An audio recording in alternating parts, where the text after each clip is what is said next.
আসল প্রশ্ন হচ্ছে জিলাপি বা বিরিয়ানি বিতরণ করা হয় এবং বেদাতে অংশগ্রহণ না করা সত্ত্বেও আমাদের বাড়িতে এনে দেওয়া হলে এগুলো গ্রহণ করা কি জায়েজ? জায়েজ। বেদাতি অনুষ্ঠানে অংশ নেবেন না, কিন্তু কেউ যদি খাবার দিয়ে দেয় খাবারটা হারাম হয়ে যায় না। একমাত্র সেই খাবার হারাম, বাড়াবাড়ি কথা বলা ইসলাম নয়। যেটা আছে ইসলাম সেটাই বলতে হবে। বাড়াবাড়ি থেকে বাঁচতে হবে, ছাড়াছাড়িতে বাঁচতে, এফরাত থেকে বাঁচতে হবে, তাফরিদ থেকে, ঘাটতিও না থাকে আর বাড়তিও না থাকে।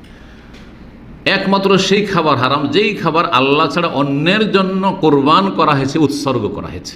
অমা ওহিল্লা বিহিলি গাইরিল্লাহ, তাহলে দেবদেবীর সামনে মিষ্টি কলা রাখা হয়েছে, বা আপনার বলিদান করা হয়েছে, জবাই করা হয়েছে, সে মাজারে নিয়ে গিয়ে খাসি মুরগ জবাই করেছে, হ্যাঁ ওগুলো খাওয়া হারাম, ওগুলো খাওয়া হারাম, হারাম হয়ে গেছে। কারণ জবাই আল্লাহর নামে হইতে হইতো, কিন্তু গায়রুল্লাহর নামে সেখানে বা গায়রুল্লাহর সন্তুষ্টির জন্য, সান্নিধ্যের জন্য জবাই করা হয়েছে। বাকি বেদাতি খাবারের অনুষ্ঠানে হাজির হবে না, কিন্তু বেদাতি মহল যদি খাবার পাঠিয়ে দেয়, তারা মুসলিম ভাই, আর মূলত খাবারটা হারাম নয়, খাবারটা হালাল। আসল হচ্ছে যে মুসলিম অমুসলিম না, মুসলিমের দাওয়াত খেয়েছেন ইহুদির বাড়িতে, আসল হচ্ছে যে খাবার আমাকে দিচ্ছে, কি দিচ্ছে?